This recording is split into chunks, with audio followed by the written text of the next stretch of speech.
안녕하십니까. 행복한 아침 이재용입니다. 안녕하세요. 장예인입니다. 11월의 마지막 날입니다. 11월 30일 수요일이고요. 오늘 아주 춥습니다. 날씨부터 알아보죠. 박수영 기상캐스터. 안녕하세요. 상암 DDMC 앞에 나와 있는 박수연입니다. 하루 만에 겨울이 찾아왔습니다. 밤사이 기온이 15도가량 뚝 떨어지면서 전국에 한파 특보가 내려졌는데요. 서울과 인천에는 올겨울 첫눈이 내리기도 했습니다. 또 지난해보다 19일 정도 늦었고요. 평년보다는 9일 정도 늦은 기록입니다.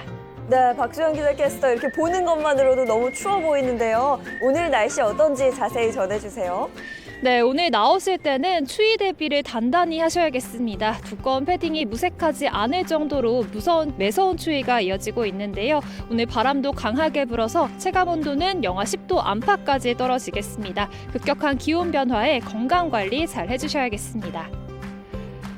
오늘 전국 대부분 지역에 한파 경보가 내려졌습니다. 서울은 영하 6.6도, 대관령은 영하 9.8도까지 떨어졌는데요. 전화상에는 풍랑특보가, 산지와 해안가를 중심으로는 강풍특보가 내려진 가운데 그 밖의 지역에서도 바람이 강하게 불고 있습니다. 따라서 체감 추위는 더 심하겠습니다. 오늘 서쪽에는 눈 소식이 있습니다. 전북 서부와 제주 산간에 많은 곳은 7cm의 눈이 내리겠고요. 충남 지역은 3cm가 예상됩니다. 또 그 밖의 지역으로도 눈이 날리는 곳이 있겠습니다. 갑자기 찾아온 추위에 동파 대비도 필요한데요. 수도 계량기나 보일러를 헌옷으로 감싸는 등 보온 상태를 확인하셔야겠습니다. 또 도로에 살얼음이 생기거나 눈, 비로 인해서 도로가 미끄러울 수 있습니다. 교통안전에 각별히 주의하셔야겠습니다. 이 시각 현재 기온 살펴보겠습니다. 서울은 영하 6.6도, 대전은 영하 3.8도, 부산은 2.8도 가리키고 있습니다. 오늘 한낮에는 서울 영하 3도, 대구는 2도, 부산은 5도로 낮에도 찬바람이 강해서 체감추위가 심하겠습니다. 이번 추위는 내일 아침에 절정에 이르겠고요. 당분간 아침에는 영하권 추위가 계속되겠습니다. 갑자기 추위가 찾아온 탓에 유연성이 많이 떨어지겠고요. 낙상사고가 발생할 위험도 큽니다. 각별히 주의하셔야겠습니다. 지금까지 날씨 전해드렸습니다.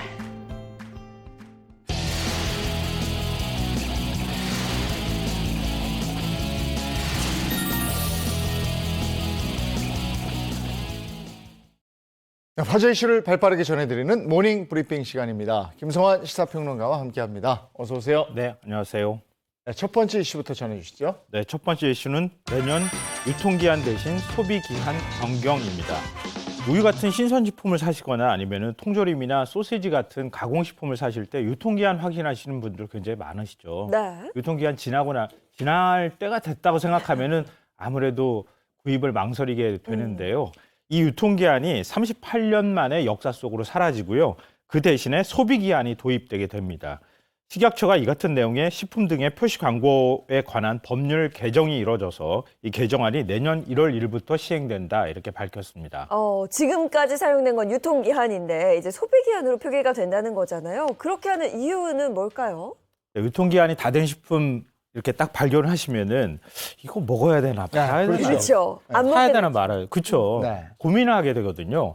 근데 막상 거의 다 된 식품을 따서 먹었어요. 근데 아무렇지도 않아요. 네. 이런 경우 굉장히 많잖아요. 네. 바로 이런 혼란을 줄여야 된다. 이제 이런 얘기들이 끊임없이 나왔는데요.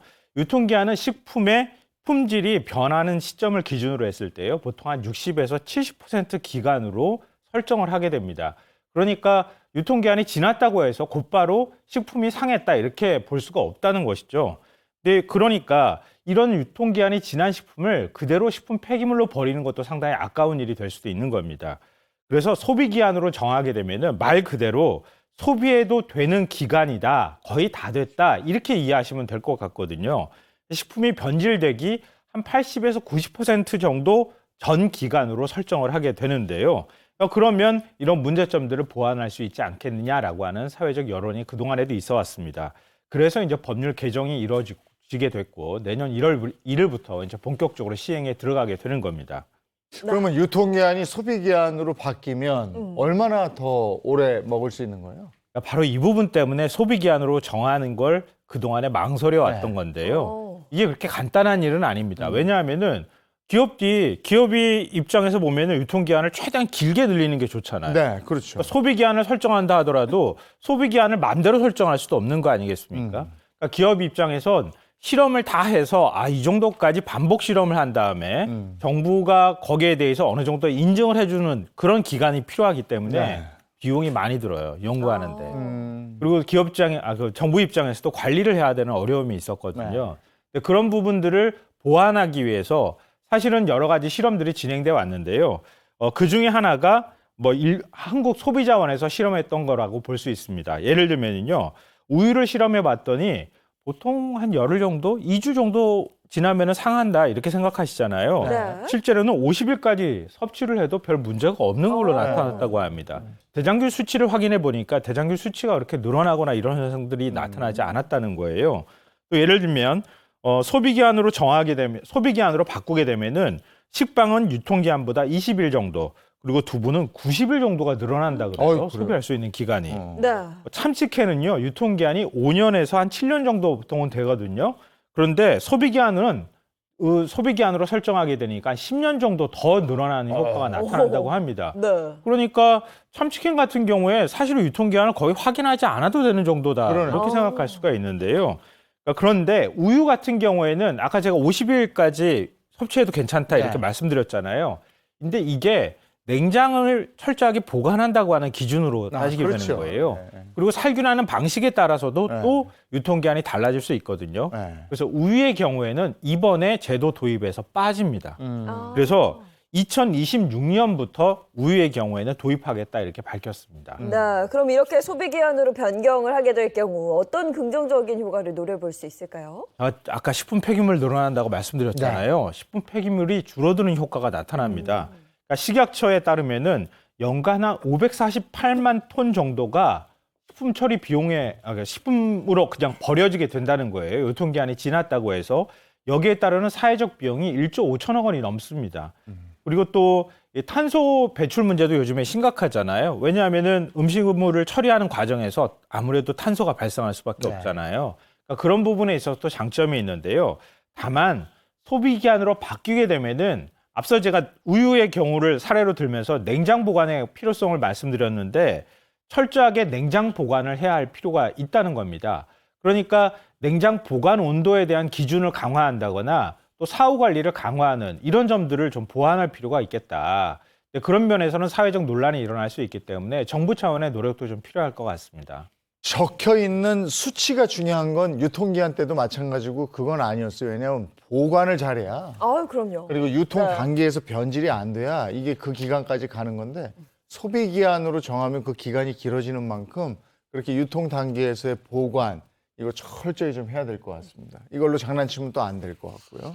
자, 다음 이슈 전해주시죠.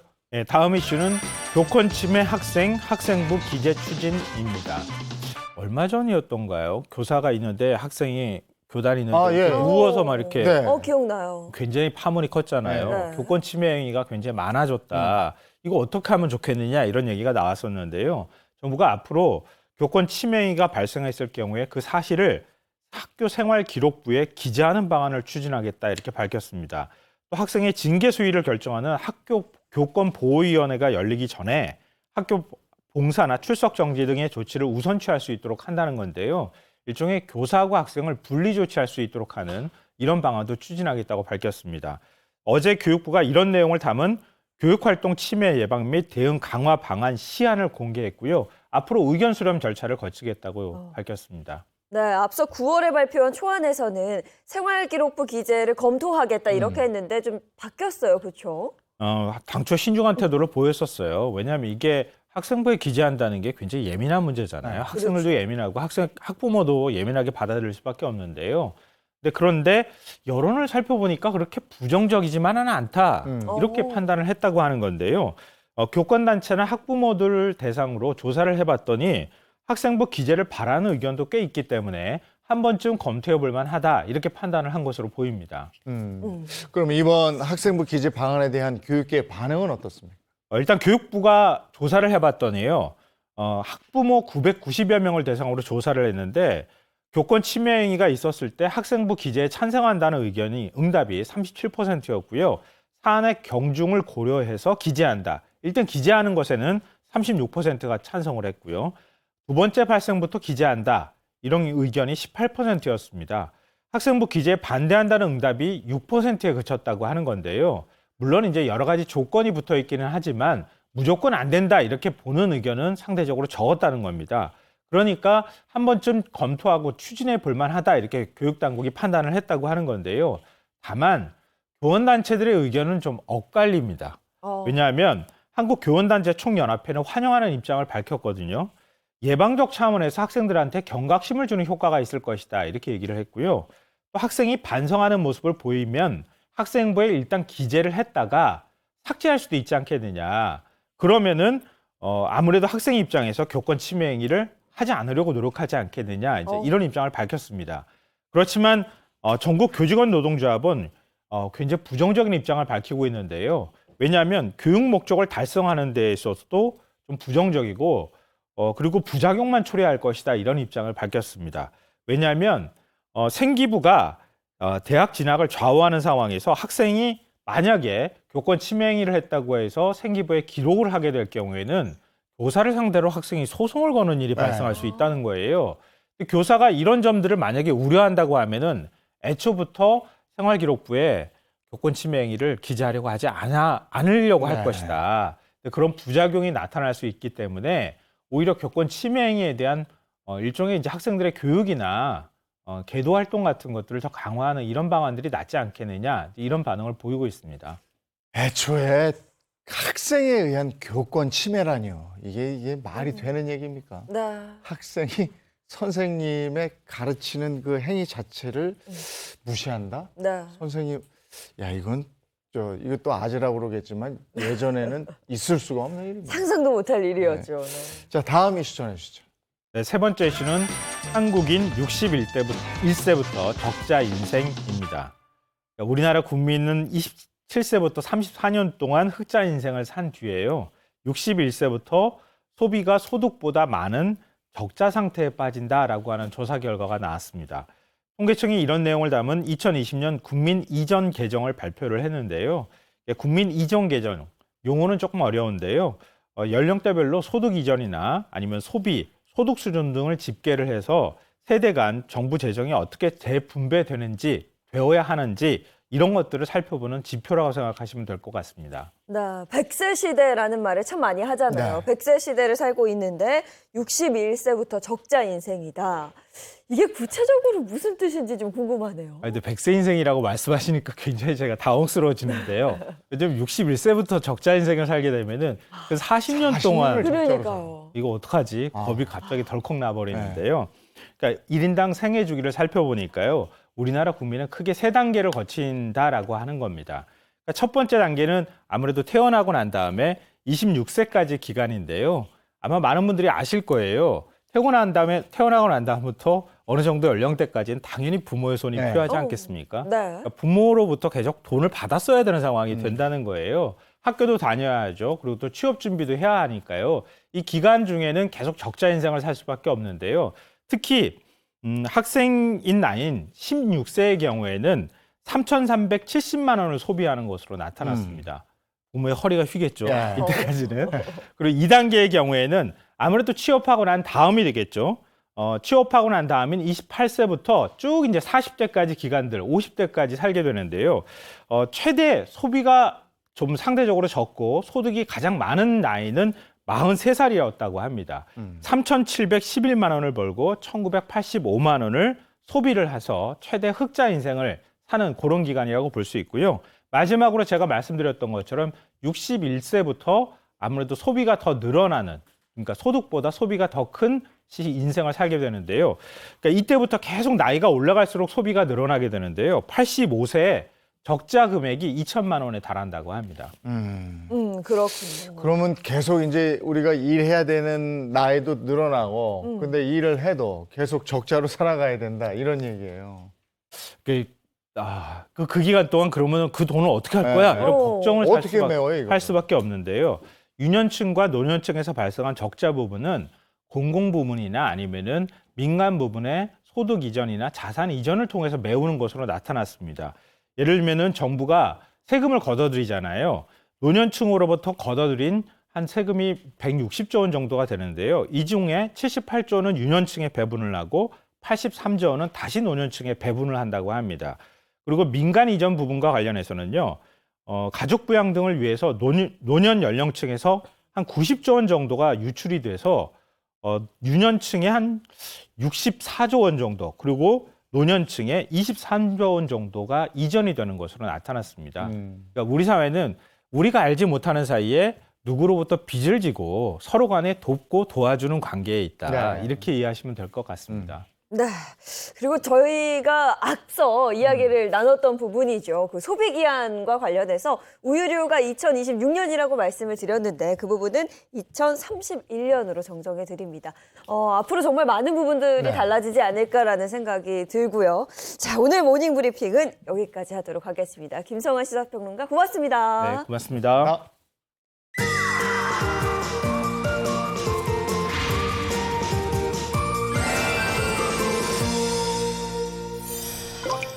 영화 좋아하는 분들 많으시죠? 그런데 단편 영화는요? 네. 단편 영화 참 볼 기회가 없어요. 기회가 없는데 그렇다고 아예 안 보는 건 네. 아닌 것 같아요. 단편 영화가 가진 또 매력이 있어서 그 메시지도 전달 좀 받고 싶어서 단편 영화를 가끔 보긴 합니다. 근데 이게 이제 극장 가서 볼래도 단편 영화가 잘 걸리질 않아서 맞아요. 그걸 또 어디 가서 보지 하는 분들도 계실 텐데 단편 영화가 관객을 직접 찾아가는 그런 행사가 있었다고 그래요. 네, 그 축제 현장으로 가보겠습니다.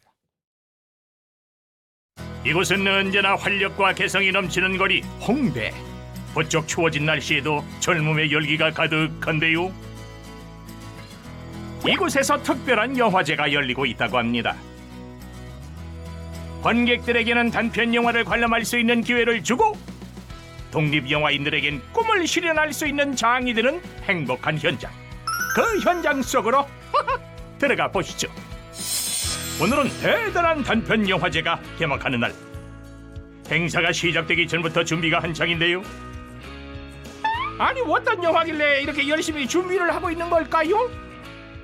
네. 이번에 14회 차로 열리는 대단한 단편 영화제는 실험적이고 그리고 창의적인 단편 영화를 저희가 공모하고 시상하면서 창작자들에게는 그러한 의욕을 좀 고취시키고 그리고 영화인과 그리고 이제 관객들이 만날 수 있는 시간과 장소와 기회를 마련해서 그러한 축제와 장이 될 수 있도록 노력하고 있어요. 올해로 제14회를 맞은 대단한 단편 영화제.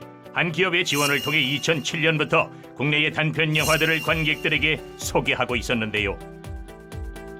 단편 영화의 신인 감독과 배우들을 발굴하고 지원하면서 소외되기 쉬운 단편 영화 업계를 위해 꾸준히 행사를 개최해 많은 영화인들의 관심을 받고 있습니다. 그동안 진행된 영화제를 통해 많은 단편 영화가 주목받기도 했다는데요. 코로나19로 인해 3년 만에 돌아온 만큼 열기는 더 뜨거워졌습니다. 올해 출품량만 무려 878편, 인기가 정말 어마어마하죠.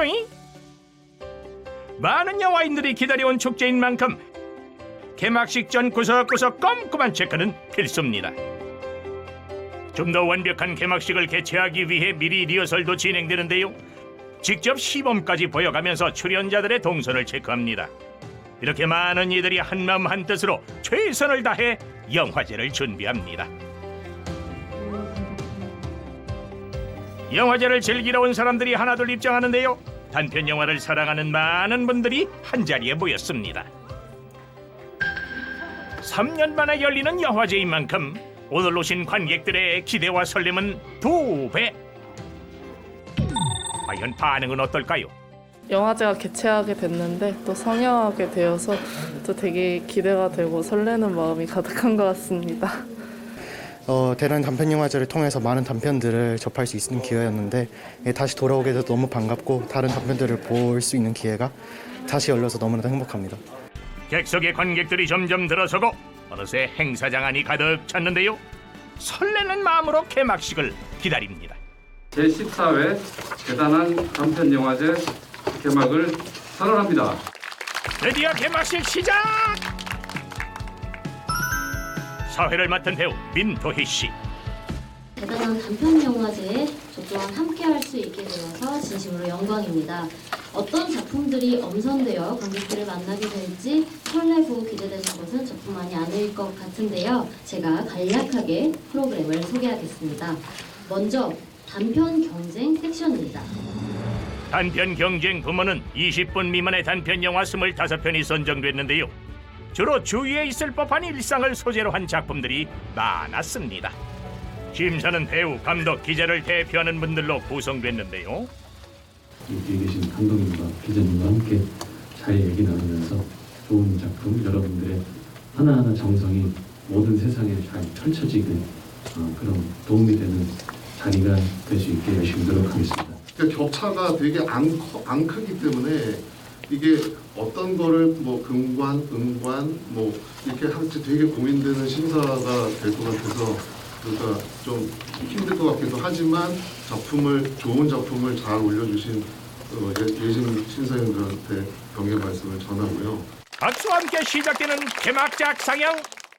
그럼 드디어 대단한 단편 영화제의 시작을 알릴 개막작들을 만나볼 시간입니다. 오늘 개막식의 문을 열어줄 작품은 총 3개. 팬데믹을 대하는 3인 3색의 단편 영화가 상영될 예정인데요. 드디어 첫 번째 개막작 상영 시작! 관객들도 진지하게 감상을 하는데요. 그럼 뭐 이어지는 두 번째 영화. 저 직장 다녀요. 아 직장 다녀? 학생 아니고? 마지막 개막작까지 상영되고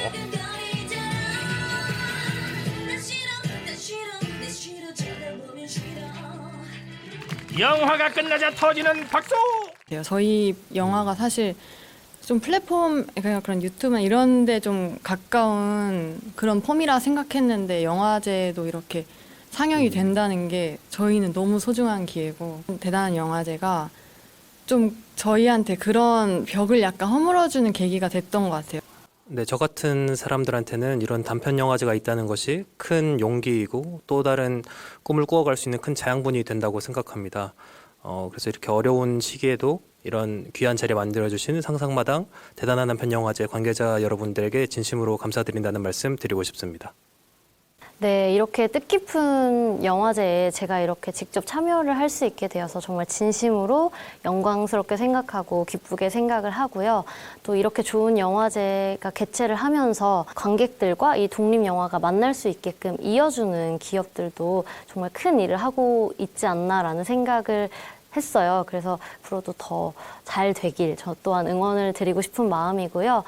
이렇게 대단한 단편 영화제에 참여하게 되어서 너무너무 영광스럽고 앞으로도 이 영화제가 쭉 이어졌으면 좋겠습니다. 대단한 단편 영화제는 개막식 이후 닷새간 더 이어져 축제의 장을 지속했는데요. 다양한 단편 영화들이 관객들과 만나고 수상하면서 영화인과 관람객 모두 행복한 시간이 펼쳐졌습니다. 많은 이들의 노력 끝에 성황리에 막을 내린 제14회 대단한 단편 영화제. 저도 배우의 한 사람으로서 평소 독립영화에 많은 관심이 있었는데 이렇게 뜻깊은 또 매력적인 영화제가 열려서 대단히 기쁘고 감회가 새롭습니다. 미비하지만 저도 독립영화를 응원하는 한 사람으로서 앞으로 독립영화의 발전과 우리 관계자분들의 멋진 일에 응원하고 기대하겠습니다. 좋은 또 취지의 영화제나 이런 좋은 행사들이 좋은 기업의 또 취지에 따라서 이렇게 열리는 거에 대해서 저도 굉장히 한국 영화인으로서 감사하게 생각을 하고 저도 이런 좋은 프로젝트들에 더 힘이 될 수 있도록 저도 미약하지만 더 열심히 적극적으로 참여하는 배우가 되도록 하겠습니다. 네, 감사합니다. 대단한 단편 영화제를 만드는 이들의 계획은 어떨까요? 앞으로 대단한 단편 영화제를 통해서 영화인과 그리고 관객들이 만날 수 있는 그러한 축제장을 계속 이뤄나갈 수 있도록 저희는 꾸준하게 지원할 예정입니다. 코로나19라는 힘든 상황 속에서도 식지 않은 영화인들의 뜨거운 열정. 독립영화인들의 꿈을 실현할 수 있는 무대를 펼쳐준 대단한 단편 영화제. 앞으로도 이 아름다운 축제가 쭉 이어지길 바랍니다.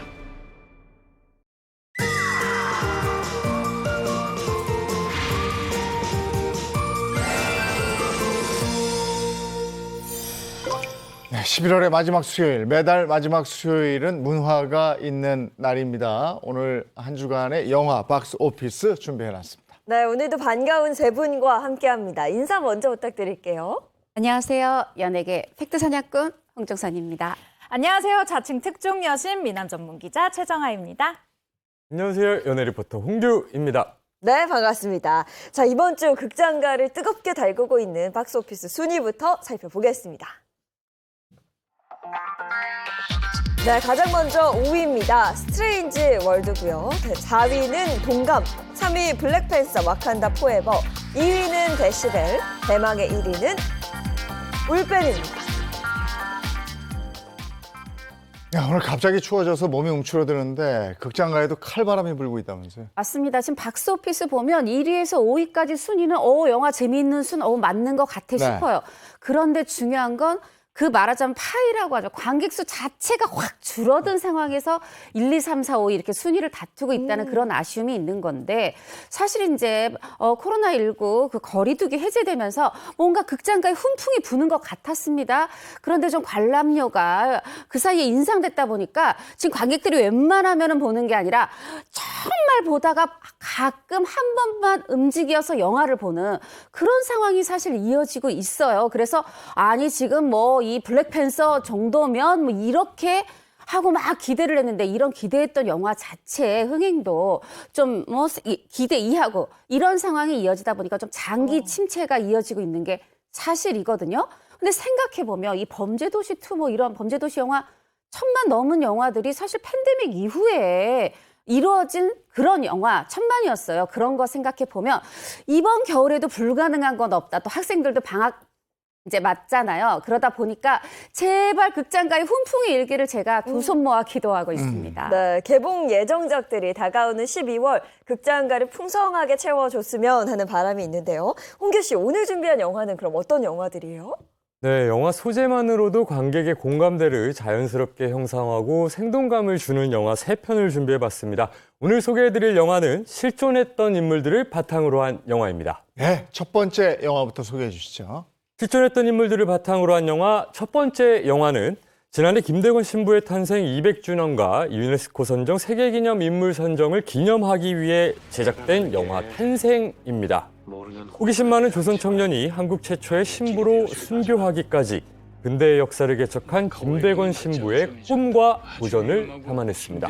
김대건 신부 하면 순교와 태어나니 솔매성지 정도 알거든요. 영화 줄거리가 좀 궁금한데요. 네, 영화 탄생은 시작이 이 한국에 온 최초의 서양인 신부였죠. 모방 베드로가 이 압록강 설원을 거쳐서 우리나라를 이렇게 밀입국하는 그 장면으로부터 시작이 돼요. 그리고 이제 김대건 당연히 이게 김대건 신부의 영화다 보니까 이제 김대건의 어떤 스토리가 펼쳐지는데 실제로 이 김대건 신부가 겪었던 마카오 유학이라든가 예전에 프랑스를 불란서라 그랬죠. 불란서 극동함대 사령관 세실의 에리곤호에 승선을 하고 또 이제 한국에 오려고 하는데 그 과정에서 아편 전쟁도 겪고 이 만주를 통해서 그래서 동서 이 횡단을 통해서 입국로를 개척하면서 들어오고 라파엘호를 통해서 서해 횡단을 하고 막 이런 우여곡절 그리고 끝내 순교하기까지 3,574일에 거친 그 역경과 어떤 감동의 순간들, 그 고난의 순간들을 담은 그런 스토리가 150분에 걸쳐서 그려졌습니다. 영화 탄생. 이 영화 탄생은 국내 시사회에 앞서서 로마 교황청 시사회가 있었다고 그랬는데 그때 반응이 어땠습니까? 네, 이야기를 듣고 저도 깜짝 놀랐던 기억이 있는데요. 영화 탄생은 지난 16일입니다. 로마 교황청 뉴 시노드 홀에서 이 영화 시사회를 가졌는데요. 교황은 김대건 역의 윤시윤 배우의 연기를 보고 이런 얘기를 했다고 합니다. 성인의 얼굴을 가졌다라고 극찬을 한 건데요. 1000만 영화가 되길 기원한다라는 이 응원도 덧붙였다고 합니다. 바티칸의 선택을 받은 탄생이 국내 관객들을 사로잡을 수 있을지 지켜볼 일입니다. 네, 그리고 또 혈액암 투병 소식을 알린 배우 안성기 씨의 출연작으로도 화제더라고요. 맞습니다. 이 안성기 씨가 본인의 혈액암 투병을 숨긴 채 지난해 12월에서 올해 2월까지 촬영을 했습니다. 이때 당시에 이 감독님이 이렇게 전하세요. 정말 내가 영화를 위해서 무엇이든 다 하겠다 이런 애착을 가지고 참여를 했는데 그럼 맡은 역할은 뭐냐? 이름은 유진길이에요. 이 신학생들한테 중국어를 가르치고 또 유학기를 돕는 그런 또 그러면서 그게 중심을 잡는 그런 중요한 역할을 맡아서 열연을 펼쳤는데요. 사실 안성기 씨가 평상시에 이렇게 얘기하십니다. 배우는 연기로 봉사하고 헌신하는 직업입니다. 영화로 받은 사랑은 영화로 보답해야 된다. 이런 연기 철학, 인생 철학을 가지고 계십니다. 그런 철학을 가진 배우의 연기는 어떤지 저는 제발 극장에서 확인해 주시기를 부탁드릴게요. 네, 알겠습니다. 두 번째 영화 소개해 주시죠. 실존했던 인물들을 바탕으로 한 영화 두 번째 영화는 그동안 우리가 알지 못했던 안중근 의사의 마지막 1년을 그린 영화 영웅입니다. 뮤지컬 영웅을 영화화한 작품이라고 하네요. 네, 그리고 이 영화 영웅이요.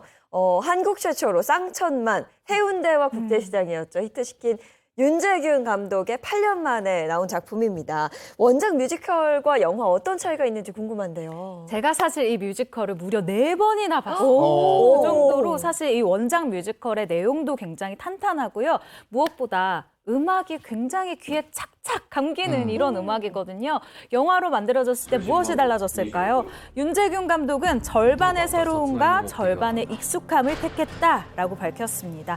사실 이 뮤지컬에서는요, 이 주인공 안중근의 과거가 그렇게 크게 다뤄지진 않거든요. 근데 이 부분을 좀 부각하고 또 김고은 씨가 맡은 설희 역이 있어요. 이 설희가 무엇이냐? 이 조선의 마지막 궁녀이자 독립군의 정보원으로 활약을 하는 이 캐릭터입니다. 이 캐릭터의 내용을 굉장히 많이 부각을 했다고 해요. 영화에서 배우들이 연기를 하다가 또 왜 노래를 갑자기 하면 우리나라에서는 사실 뮤지컬 영화라고 했을 때 조금 낯설게 생각하시는 분들이 많잖아요. 그래서 이 극이 흐르다가 음악이 나올 때 굉장히 적재적소에 부드럽게 아주 좀 이질감을 느끼지 않게 나올 수 있도록 굉장히 노력을 많이 했다고 하니까요. 영화 개봉하면 많이 봐주시길 바라겠습니다. 네, 그 부분 노래를 연기의 연장선처럼 만들기 위해서 최초로 시도한 게 있다면서요. 바로 시도한 게 뭐냐면 이 영화 촬영 현장에서의 라이브 녹음이에요. 다 그렇게 하는 거 아니야? 아닙니다. 사실 뮤지컬 영화들이 앞에선 대략 이제 노래를 불러요. 그러면 뒤에 후시 녹음으로 노래를 사실 이제 보정도 해가면서 잘 불러서 이제 말하자면 덮어 씌우거든요. 그런데 그렇게 하니까 아무래도 영화에서 붕 뜨더라. 이렇게 윤재균 감독이 판단한 거예요. 그렇게 해서 이 배우들한테 직접 노래를 부르게 했고 심지어 이 전체 한 70%를 현장에서 라이브로 부르는데 아니 이 영화에 노래 잘하는 배우들 다 몰렸던데 그리고 뭐 주인공 정성화만 해도 원래 영웅 뮤지컬 주인공 아니었어? 그렇죠. 그럼 평소 하던 대로 하면 되지 않나? 라고 생각하실 수 있는데 그렇지가 않아요. 영화는 생각해보세요.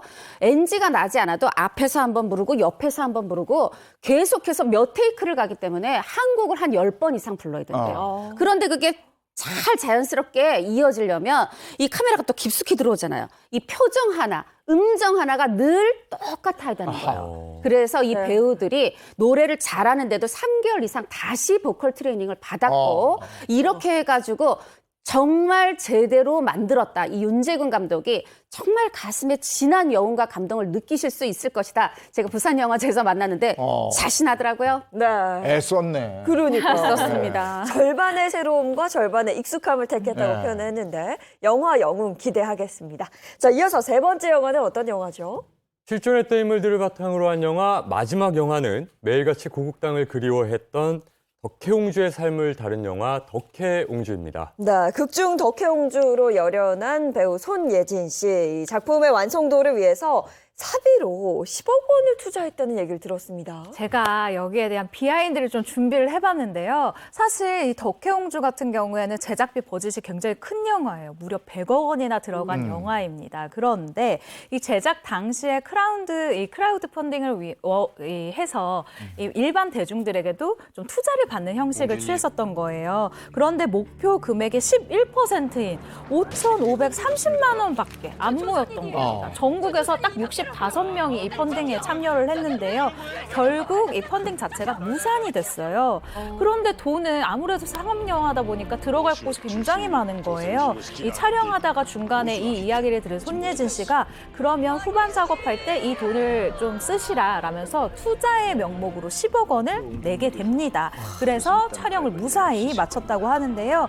이 영화에 10억 원이나 투자한 이유, 사실 이 영화가 성공하지 못하면 이 돈은 그대로 공중분해되는 거잖아요. 손예진 씨가 2016년도에 이 인터뷰에서 만나서 이런 이야기를 했는데요. 연차가 쌓이고 이 경력이 쌓이다 보니까 단순히 내가 내 연기만 잘하는 이 배우가 되는 게 아니라 이 영화라는 전체 산업 시스템과 구조가 점점 보이기 시작하더래요. 그래서 여기선 이런 돈이 꼭 필요하겠구나라는 생각을 했고 무엇보다 이 영화의 의미가 너무 좋기 때문에 대중분들한테 아주 좋은 퀄리티로 보여주고 싶어서 이 10억 원이라는 돈을 덜덜덜덜 떨면서 낸 거다. 절대 쾌척 아니다. 저도 사람이다라고 얘기했었던 기억이 나네요. 그럼 10억이면 큰 돈인데. 큰 근데 돈이죠. 손예진 씨는 이 10억을 다시 회수했습니까? 결론은 조금 이따 말씀드릴게요. 사실 이 대국민 크라우드 펀딩으로 5억 원 목표였던 거거든요. 네. 그런데 손예진 씨는 모자란 그럼 4억 5천 제가 낼게요가 아니라 10억을 냈잖아요. 네. 정말 본인은 저도 들었습니다. 덜덜덜 떨고였다고 하지만 사실 제작자나 투자사 입장에서 정말 고마웠었는데 이렇게 한 거 그러면 이걸 그럼 얼마쯤 되면 이 돈을 회수할 수 있냐? 관객이 350만이 들었어야 됐습니다. 그런데 만 2주도 되기 전에 개봉 11일 만에 350만 넘었고요. 최종 관객 수는 559만이었어요. 그러니까 당연히 10억 원 무사히 회수가 됐고요. 사실 이게 배우로서 저 출연료 좀 깎아드릴게요. 이 정도가 아니라 이렇게 최 기자 말씀하신 것처럼 정말 호로로로 공중으로 날아갈 수 있는데도 내가 10억 원을 투자했다. 정말 본인에게도 남다른 의미의 영화고 영화 사적으로도 저는 굉장히 본받을 만한 좀 모범 사례라고 생각을 합니다. 350만이 손익분기점이었으면 559면은 10억 플러스 알파가 있었겠네. 알파가 있었어요. 제가 알기로는 약 한 3억 정도 다시 그래요? 투자금을 이제 회수를 조금 괜찮네. 더 했다고. 그렇군요. 근데 손예진 씨가 연기를 워낙 잘한다는 건 우리가 수많은 작품을 통해서 이미 알고 있잖아요. 그런데 이 영화를 통해서 정말 인생 연기를 보여줬다는 평을 들었습니다. 네, 맞습니다. 손예진 씨는요, 대한제국의 마지막 옹주, 이 덕혜옹주라는 실존 인물을 연기를 했는데요. 일제 강점기부터 해방 이후 고난과 역경의 삶을 아주 여실히 보여줬습니다. 그 과정에서 나이가 듦에 따라 아주 과감하게 얼굴과 몸짓에도 변화를 주는 등 이 인물의 일대기를 실감나게 연기를 했는데요. 손예진 씨가 이 영화 속 덕혜옹주라는 인물을 아주 진심으로 연기했고 또 영화에 대한 애착이 남달랐기 때문에 이런 좋은 결과가 나오지 않았을까 생각이 듭니다. 네, 영화 덕혜옹주까지 영화 소식 같이 나눴습니다.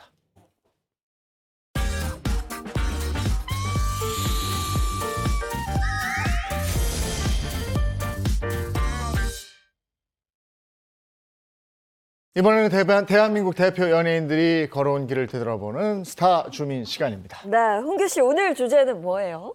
우리 MC 두 분께서는 연예인에게 가장 필요한 사람은 누구라고 생각하시나요? 연예인에게 가장 필요한 사람은 팬이지, 팬. 저도 팬이라고 생각하고 팬이 아니라면 가족과도 같은 관계인 매니저?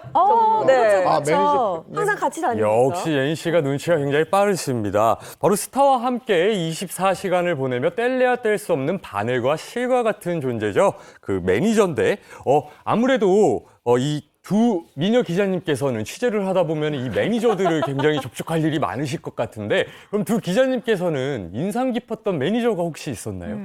아니 이제 미녀라는 말에 당황해가지고 저는 일단 영화 라디오스타에서 그 안성기 씨 같은 모습을 좀 본 분이 있어요. 네. 뭐냐면 가수 박주희 씨 매니저가 있는데 실제로 이젠 한 집에 살아요. 그리고 정말 사실 그렇다고 박주희 씨가 오랫동안 활동하지만 빅스타는 아니잖아요. 근데 정말 매니저로서는 그분은 저는 정말 빅 매니저라고 말하고 싶은 분이 있고 또 사실 처음부터 끝까지 지금까지 한 번도 바꾸지 않았다. 요것도 사실 좀 기이한 기록인데 하정우 씨 매니저가 서강준 씨인데 한 번도 안 바뀌었어요. 서강준 어디서 들어보지 않았었어요?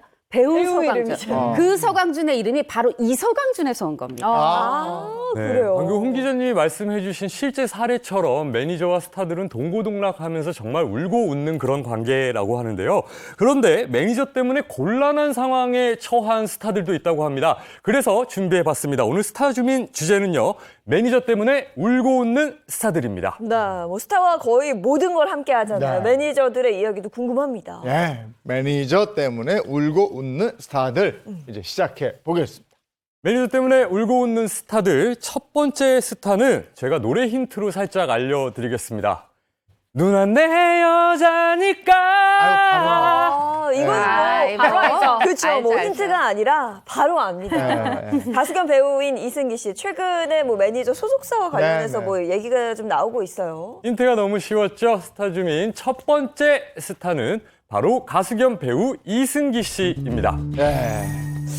소속사하고 팽팽한 싸움을 벌이고 있는데 핵심 쟁점이 음원 수익 미정산 이렇게 알고 있는데 글쎄 이 대표 매니지먼트 회사의 대표 그리고 이승기 씨의 관계 이거부터 좀 정리해 볼까요? 네, 이승기 씨가 사실은 이 데뷔한 이후에 18년 동안이나 소속사에 몸을 담았는데 이 소속사 대표와 갈등이 일어났다라는 얘기를 듣고 업계 사람들도 깜짝 놀랐습니다. 왜냐? 이승기 씨가 만기 전역을 했을 때 부모님보다 먼저 찾아간 사람이 바로 이 소속사 대표였기 때문입니다. 그리고 자신이 은인처럼 생각하는 가수 이선희 씨 이 두 사람을 먼저 찾아갔다라는 얘기가 정말 대서특필 되기도 했었는데요. 또 이승기 씨 같은 경우에는 연기 대상이나 이 연기 뭐 예능 이 수상을 했을 때도 뭐라고 이 시상식에서 얘기를 했냐면 연예인 이승기뿐만 아니라 멋진 남자로서의 길을 잘 알려준 스승이자 멘토인 소속사 대표에게 이 영광을 돌리고 싶다라는 수상 소감을 남기기도 했습니다. 이렇듯 두 사람의 관계는 정말 이 뭐 비즈니스적인 관계를 넘어서 정말 가깝고 돈독한 사이로 알려져 있는데요. 음원 수익 미정산 사건이 알려진 후에 때문에 더욱 충격이 컸었던 것 같습니다. 네, 음원 정산 문제를 놓고 이승기 씨와 갈등을 빚고 있는 소속사 대표 일단 누군지부터 좀 짚어봐야 될 것 같아요. 네, 여성 대표인데 사실 제가 이제 박주 씨 아까 매니저 집에 산다고 했는데 남성분이라고 혹시 우리 시청자분들께 제가 오해를 드렸을 거야. 그분도 여성입니다. 네. 그분도 여성이고 요 또 이 권진영 대표도 여성인데 사실 이 한국 매니저계 여성 매니저가 그렇게 많지는 않아요. 그런데 이 권진영 대표는 남녀 다 합해서도 굉장히 좀 개성이 뚜렷한 매니저 중에 한 분인데 이 권진영 대표에 대해서 연예 관계자들은 뭐라고 기억을 하냐 하면은 당시에 이제 예전에 중견 트로트 가수 그 매니지먼트 회사에서 이선희 씨랑 처음 만났는데 이선희 씨와 이제 독립하면서 어떤 이제 성장세를 시작을 했다. 그리고 이제 2002년에 5천만 원으로 시작을 했는데 이게 뭐 한 20년도 되기 전 한 400억대의 이런 굴지의 회사로 키운 이런 걸 보면 다른 건 또 몰라도 강한 추진력, 남다른 기획력, 이거는 뭐 이견이 없다. 그것만은 인정해야 된다. 이렇게 얘기를 하고 있습니다. 그리고 이승기 씨하고 갈등이 있는 그 소속사 대표가 자신의 주식 지분 167억 원을 그 소속 배우들하고 임직원들한테 무상으로 또 증여를 했다. 이런 사실이 또 알려졌잖아요. 네, 당시만 해도 뭐 굉장한 의리파다 이렇게 알려지기도 했는데요. 일단 이 이야기부터 짚어보겠습니다. 이승기 씨의 소속사는요, 지난해 코스닥에 상장이 되면서 이 코스닥에 상장 합병이 되면서 기업 가치를 인정을 받았는데요. 당시 대표가 본인 지분 100%를 상장사에 440억 원에 양도를 하게 됩니다. 이 과정에서 본인 지분의 38%에 해당되는 얘기해 주신 것처럼 167억 원의 주식을 소속 연예인 그리고 임직원들과 나눴습니다. 무상으로 증여를 해서 크게 화제를 모았었는데요. 당시 대표가 한 인터뷰에서 이렇게 한 이유에 대해서 이런 대답을 내놨는데요.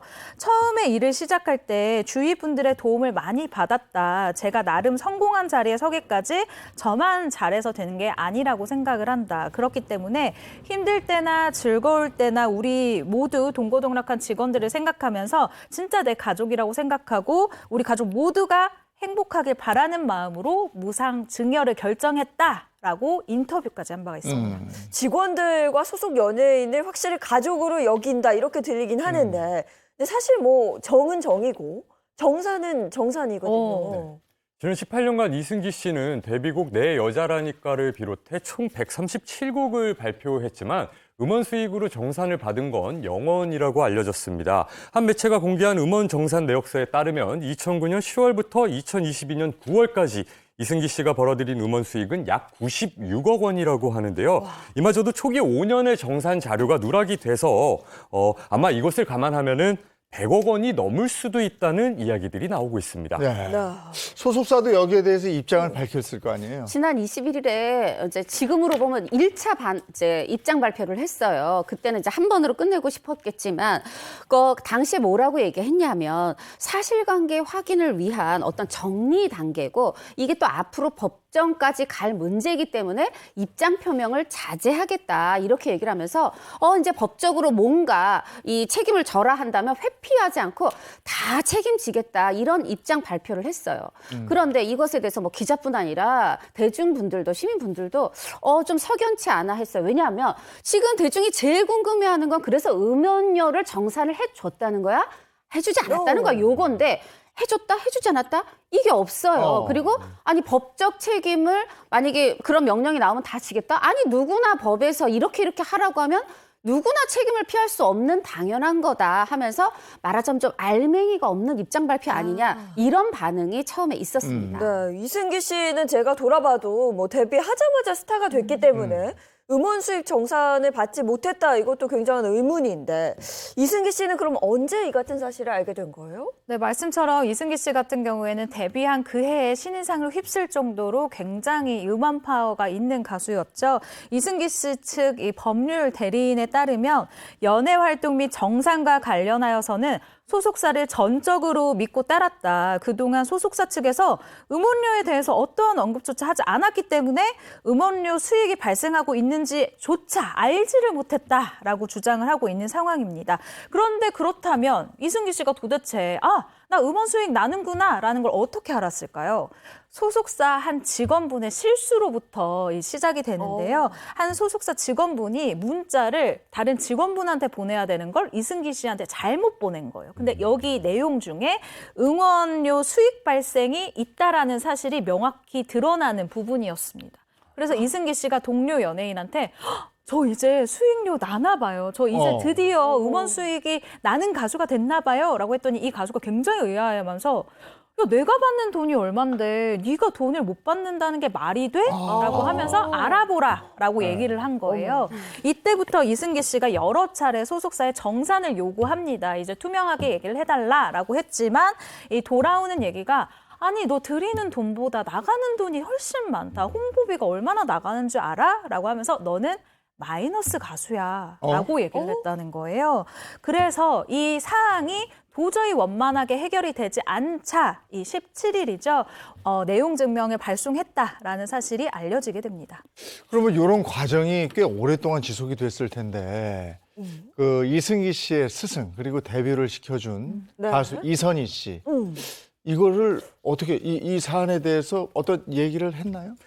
23일 한 연예부 기자 출신의 크리에이터가 운영하는 매체 취재에 의하면요. 가수 이선희 씨는 소속사에서 절대 갑의 위치에 있지 않다. 소속사 지분을 단 1%도 갖고 있지 않다.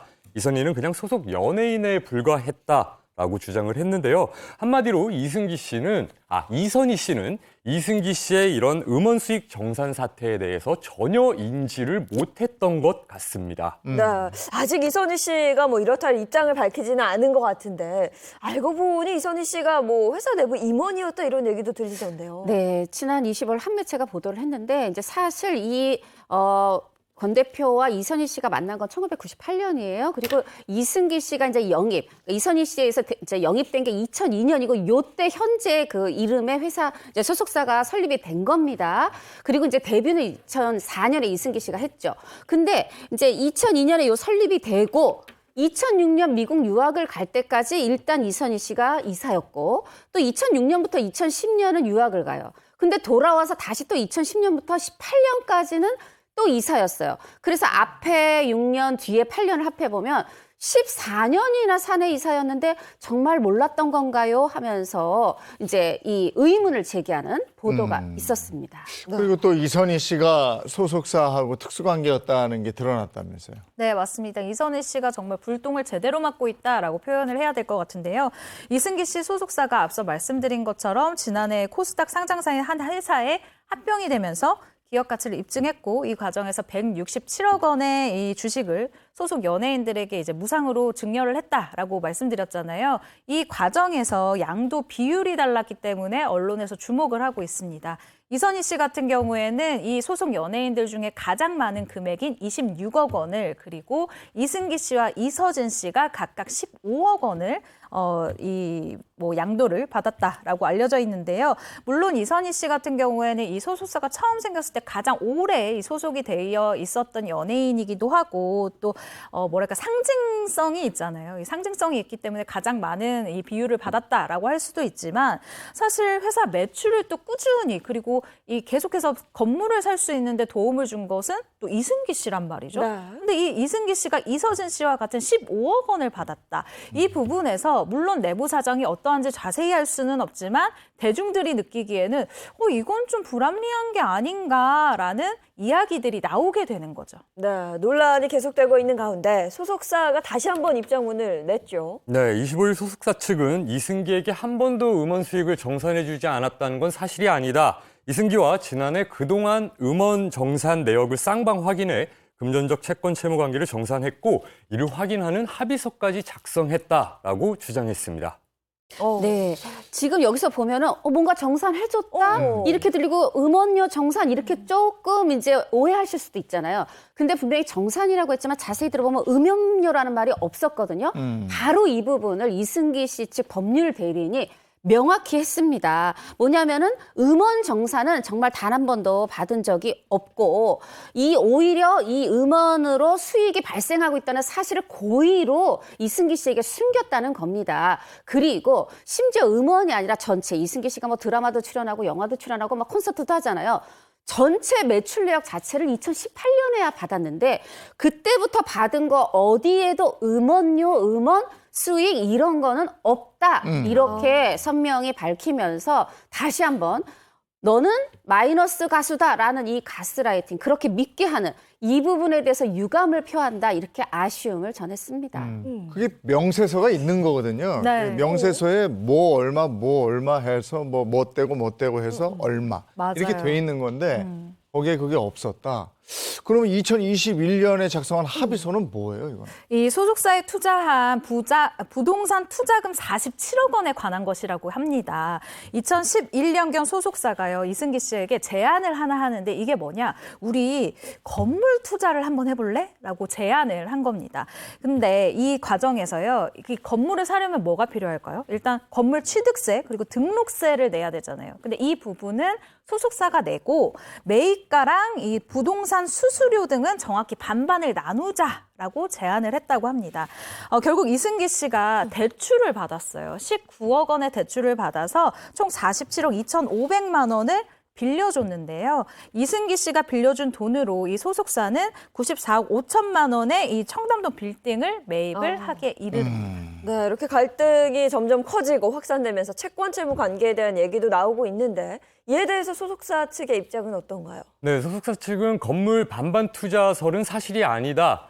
다만 건물을 구입할 때 절반 정도의 비용을 빌리려 했을 뿐이다라고 의혹에 선을 긋는 모습을 보였습니다. 야, 이게 투자금하고 대여금. 이게 다른 거거든, 개념이. 완전히 다르죠. 네. 자, 그러면 실제로 이 소속사는 이 이승기 씨한테 받은 47억 2,500만 원을 뭐라고 보고를 했을까요? 2014년 금융감독원 자료를 보니까 단기 차입금이라고 적어놨어요. 뭐냐면 돈 빌렸다는 거거든요. 그럼 이게 어떻게 다르냐? 내가 건물 샀어요. 그러면 지금 10년이 지났는데 원금 47억 2,500만 원 줄게가 되는 거예요. 빌렸으면 이자도 없이.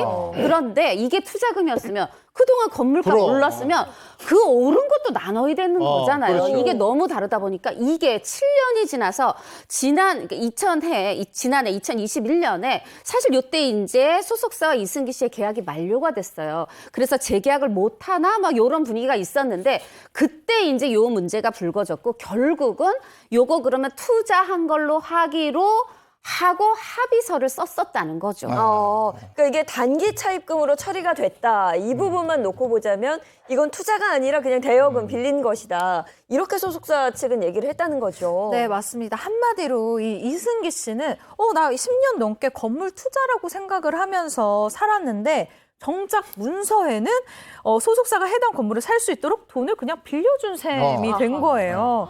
해당 건물에서 나온 월세 수익이요 어마어마합니다. 2013년부터 2021년까지 이 기간 동안 무려 31억 원. 네. 여기서 이승기 씨의 목이 빵원이라고 합니다. 네. 그럼 그동안 왜 월세 수익을 안 챙겼냐라는 이 대중의 궁금증이 생기잖아요. 이승기 씨 측이 언젠가는 주련이 했다라고 밝히기도 했습니다.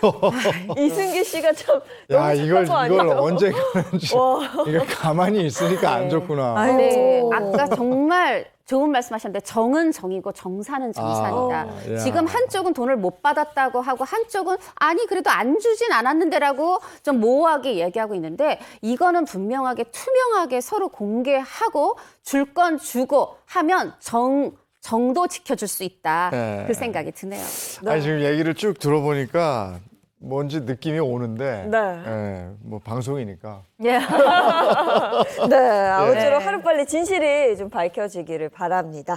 자, 매니저 때문에 울고 웃는 스타들, 다음 스타 누군지 소개해 주시죠. 매니저 때문에 울고 웃는 스타들 두 번째 스타는요. 한국의 마돈나로 불리는 닭띠 가수입니다. 마돈나. 네. 한국의 마돈나니까 생각나는 가수가 몇 분 있어요. 네, 두 분 한 정도. 2명 떠오르네요. 네, 딱 떠오르는데. 발록이 있고. 네. 그렇죠. 엄정화 씨 떠오르고. 나올 줄 알았습니다. 네. 엄정화 씨. 나이가 그 정도 되는 거예요? 네, 69년생 닭띠 엄정화 그럼 씨 뭐 바로 주고 맞는데 봐. 정답은 아닙니다. 아니에요? 네. 그러면 나머지 한 아니면 분이겠네요. 뭐. 힌트를 드리자면은 1980년대에 혜성같이 등장한 솔로 여자 가수입니다. 알죠. 알죠. 엄정화 씨가 아니라면 네. 김한선 씨. 맞죠? 맞습니다. 매니저 때문에 울고 웃는 스타들 두 번째 스타는 한국의 마돈나 김한선 씨입니다. 네. 앞서 저희가 이승기 씨 그 음원 수익 정산 논란 이야기를 했는데 김한선 씨도 이승기 씨와 비슷한 뭐 평행 이론이다 이런 얘기가 있더라고요. 네, 두 가지 평행 이론이 있더라고요. 첫 번째 평행 이론, 담당한 매니저가 여자분이라는 거. 두 번째 평행 이론, 열심히 번 수익을 투명하게 정산받지 못했다는 점, 이렇게 두 가지가 되겠네요. 김한선 씨 매니저는 한국의 최초 여성 매니저라고 일컬어지는 고 한백희 씨인데 두 분이 특수관계잖아요. 이모 아닙니까? 맞아요. 네. 가장 먼저 그럼 네. 고 한백희 씨가 어떤 분인지부터 좀 짚어봐야 될 것 같아요. 자, 고 한백희 씨 정말 뭐 이모와 조카 김한선 씨하고는 그런 관계지만 김한선 씨 아니고도 한국 최초의 여성 매니저로서 한국 여자 가수들을 발굴해내는 특별한 안목과 실력이 있었다 이렇게 평가받는 분이에요. 먼저 그냥 딱 두 명만 얘기하겠습니다. 가수 인순이 씨 발굴했고 인순이 씨한테 백댄서로 넣었던 내 조카 김한선 씨를 또 한국의 마돈나로 키웠어요. 길게 얘기하면 입 아픕니다. 그러네. 대단한 분이네요. 아니 근데 매니저 이전에 둘이 조카 이모 사이인데 그죠? 네, 맞습니다. 김한선 씨가요, 2011년도 한 프로그램에 출연해서 아주 충격적인 얘기를 했는데요. 1986년 1집부터 1998년 결별까지 수익을 단 1원도 받지 못했다라고 충격 고백을 했습니다. 이 전성기 시절 김한선 씨의 수익을 궁금해하시는 분들이 많을 텐데 그냥 뭐 열심히 일하면 집 한 3채 정도 사는 뭐 그 정도 한 해 수익을 올렸다고 해요. 이러면 집 세 채를 사. 그렇죠. 근데 한 달에. 2014년 기준으로 2014년 기준입니다. 한 달에 약 10억 원 가까이 한 되는 달에? 돈을 당시에 벌었었다고 해요. 근데 정말 쉬지 않고 열심히 일을 했는데 정작 김한선 씨는 그 많은 돈이 뭐 어떻게 쓰였는지 왜 내 주머니엔 없는지 이렇게 의아함을 갖게 됐다고 하죠. 야, 2014년 기준으로 한 대단하다. 달에 10억 원이 넘는 돈을 번 건데. 이 정도구나. 근데 정작 내 주머니에 들어오는 돈이 없었어요. 저라면 이모에게 좀 크게 한번 따졌을 것 같거든요. 그렇죠. 이게 환산한 금액이라고 해도 당시에 느낄 때 분명히 10억, 지금 우리가 느끼는 이 놀라움으로 느꼈을 거 아닙니까? 사실 김한선 씨가 데뷔할 때가 10대 후반, 이모랑 뭐 헤어질 때도 20대 후반. 말하자면 좀 어렸던 겁니다. 김한선 씨도 나중에 방송에서 얘기했어요. 당신 아는 돈에 대해서 잘 몰랐고 그냥 내가 하고 싶은 일을 할 수 있다. 이거에 만족했다. 이렇게 얘기를 했네요. 그럼 김한선 씨 매니저는 그 많은 돈을 다 어디다 썼대요? 여기서 반전이 있습니다. 당시 김한선 씨 매니저였던 이모가요, 13년 동안 김한선 씨에게 돈을 정산해주지 않았지만 이모 또한 13년 동안 그 돈을 단 한 푼도 쓰지 않았다고 합니다. 어디다 기부를 한 거야? 뭐? 아닙니다. 아니 이모도 사계절을 옷 2벌로 나고 아파도 병원도 못 갈 정도로 바쁘기도 했고 돈도 아껴 썼다는 거예요. 뭐예요? 그럼 김한선 씨도 안 써, 매니저 이모도 안 써, 누가 썼느냐? 이모에게 남편이 있었는데 네. 사업을 한다며 그 1980년대, 그 90년대 요럴 때 14억 원을 탕진을 했다는 거예요. 그 탕진을 하고도 빚이 그만큼. 야. 말하자면 빚 갚은 거야. 네, 그 빚 갚는데 고스란히 쓰였다. 야. 이게 뭐 뭐야. 맞는 추정이죠. 이모부의 빚잔치를 한 거군요. 네. 그러니까요. 고생은 김한선 씨가 하고. 자, 그런데 이 수익 배분 문제 외에도 김한선 씨가 이 매니저와 갈등이 좀 있었다 그래요. 김한선 씨 하면 우리가 한국의 마돈나다라고 얘기를 하잖아요. 그런데 김한선 씨의 춤 그리고 음악이 김한선 씨의 선택이 들어간 게 아니었다라고 이야기를 했습니다. 한마디로 김한선 씨의 의지로 활동했었던 곡이 없었다라는 건데요. 그렇게 둘 사이의 갈등이 고조되기 시작한 게 바로 정규 3집 앨범이었습니다. 3집부터 김한선 씨가 아주 이 크게 슬럼프라고 해야 될까요? 정체성에 고민이 오기 시작했다고 해요. 그래서 처음에는 생각이 내가 왜 그럴까? 나 왜 이런 걸 해야 될까라고 생각했던 게 점점 나 왜 살아야 되지? 나 왜 이렇게 살지? 이런 생각까지 할 정도로 전혀 본인의 생각이나 의견이 반영되지 않았다. 그래서 너무 힘들었었다라고 털어놓기도 했죠. 사실 그때 뭐 이모가 아니어도 매니저 말이라면 무조건 복종해야 되는 시대 분위기가 있었어요. 그런데다가 또 이모잖아요. 더 거스르기 힘들었겠죠. 자, 이 성인이 된 김한선 씨가 나도 일탈할 테야, 반항할 테야 하고 제일 처음 한 게 뭐냐. 주민등록증 나오자마자 운전면허 따서 조조 영화 보러 간. 요 귀여운 게 일탈과 반항이었다고 하네요. 그래요.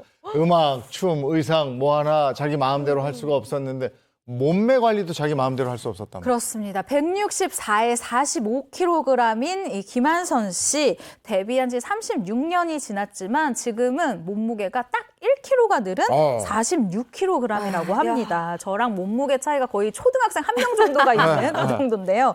몸매 유지 비결에 대해서 너무 어릴 때부터 활동하면서 잘 안 먹는 게 습관이 됐다. 혼자 있을 때도 전 잘 안 먹는다. 저녁 같은 경우에는 5-6시쯤에 먹고 야식은 먹지 않는데 배고플 때는 뭐 밤에 과자 1개 정도 먹는다라고 이야기를 했습니다. 이게 그러니까 평생 습관이 됐구나. 그러니까 네. 안 먹는 게 그냥 당연히 된 거죠. 저희는 상상할 수가 네. 없는 일이죠. 말도 안 되죠, 말도 안 돼. 김한선 씨 이 정도로 정말 열정을 가지고 노력을 했고 마침내 그 빛을 보게 됐었잖아요.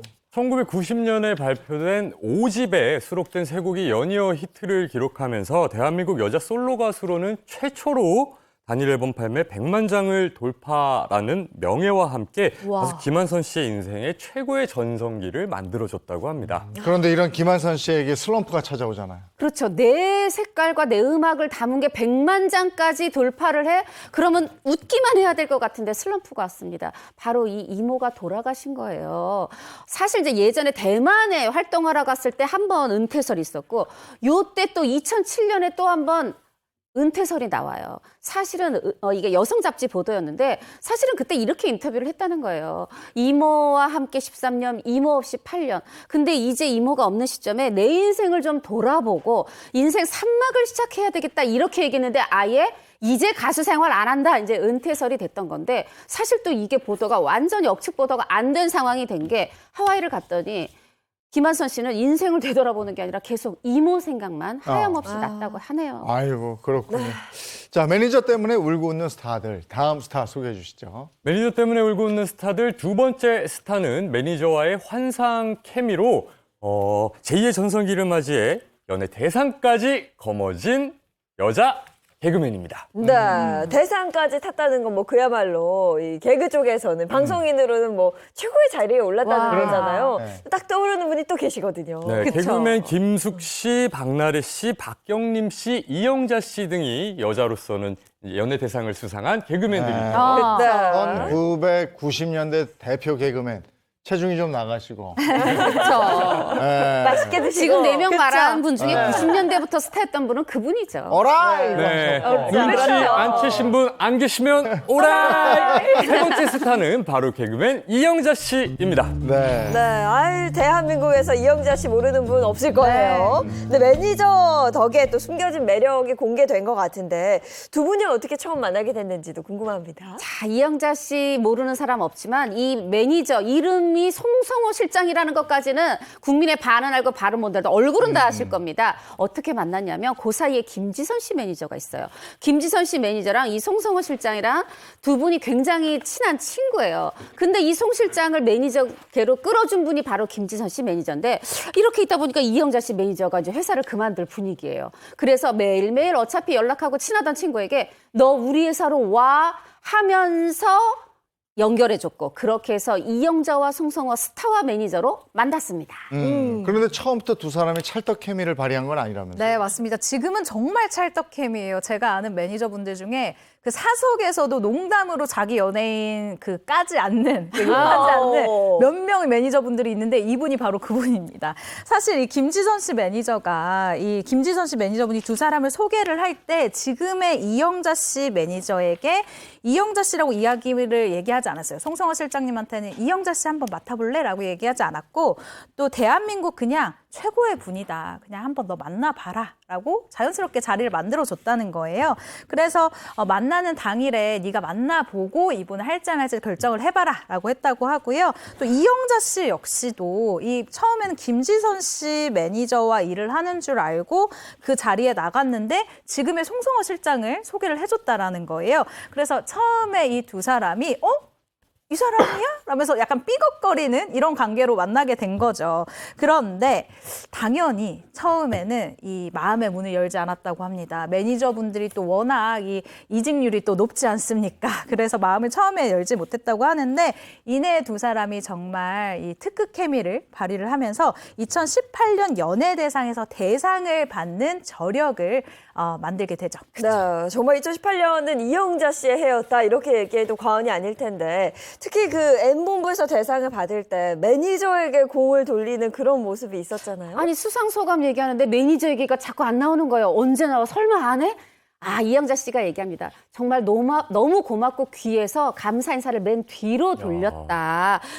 매니저에게 목표가 뭐냐 이렇게 물어봤더니 본인이 관리하는 매니저가 상을 받는 거라고 했는데 내가 오늘 그 목표를 이룬 것 같다 이렇게 얘기하면서 매니저에 대한 고마움을 표했죠. 예, 영자 씨도 이제 벌써 데뷔한 지 한 30년 넘었죠? 네. 그동안 매니저가 몇 명이었어요? 네, 지금 환상의 케미를 자랑하는 매니저를 만나기까지 30명의 매니저가 거쳐갔다고 합니다. 거의 와. 1년에 한 번. 네, 지금의 최고의 매니저를 만나기 전까지 이영자 씨는 깨달은 게 하나 있다고 합니다. 이전에는 매니저에게 있는 그대로를 여과 없이 다 드러냈었다고 하는데 그게 아니었다. 이제는 느낀 게 많은 사람과 겪으면서 좀 다듬어진 거다. 이제는 그러면서 자신의 모습을 다 드러내진 않는다고 합니다. 스스로 변화를 좀 겪은 것 같아요. 네, 맞습니다. 이영자 씨에 따르면요. 31번째 매니저한테는 내가 정말 일방적으로 잘해줘야지라고 생각을 했다고 합니다. 그 이유가 바로 매니저분과 함께 출연하는 방송 때문이었는데요.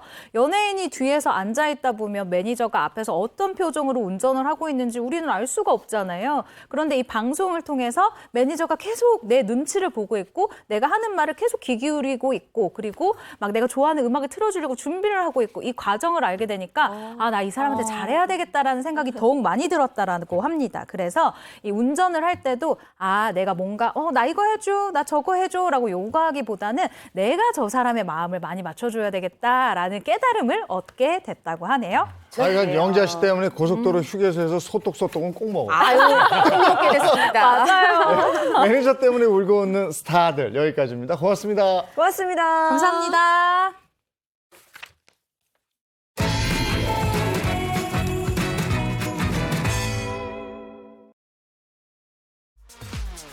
제7회 시팜쇼 수산양식 박람회가 오는 12월 1일부터 3일까지 킨텍스 2 전시장에서 개최됩니다. 채널A, 동아일보, 해양수산부 주최로 열리는 이 행사는 우리나라 양식수산물의 우수성과 안전성을 알리고 수산양식 기업들의 다양한 제품들을 저렴한 가격에 구매할 수 있는 기회도 마련된다고 합니다. 게다가 양식수산물 요리대회도 개최돼 다양한 볼거리를 제공하고 있습니다. 시팜쇼는 2019년 코로나 팬데믹으로 인해 온라인으로만 진행될 수밖에 없었는데요. 올해는 오프라인으로도 행사가 개최가 되면서 그 의미가 남다르다고 합니다. 여러분도 곧 열릴 시팜쇼 전시장에 들러 우리의 우수한 양식 수산물에 대한 정보와 의미를 알아가시면 어떨까요? 아니 어쩜 이렇게 하루아침에 갑자기 추워요? 그러니까요. 아침 공기가 완전히 그러게 달라졌습니다. 겨울이 진짜 성큼 다가왔음을 네. 느낄 수 있는데요. 오늘 정말 날씨 춥습니다. 목도리나 장갑까지 착용하시고 외출하시는 게 좋겠습니다. 좋은 하루, 따뜻한 하루 보내시고요. 저희는 내일 아침 7시 30분에 돌아오겠습니다. 행복한 아침, 행복한 하루 되십시오. 고맙습니다. 고맙습니다.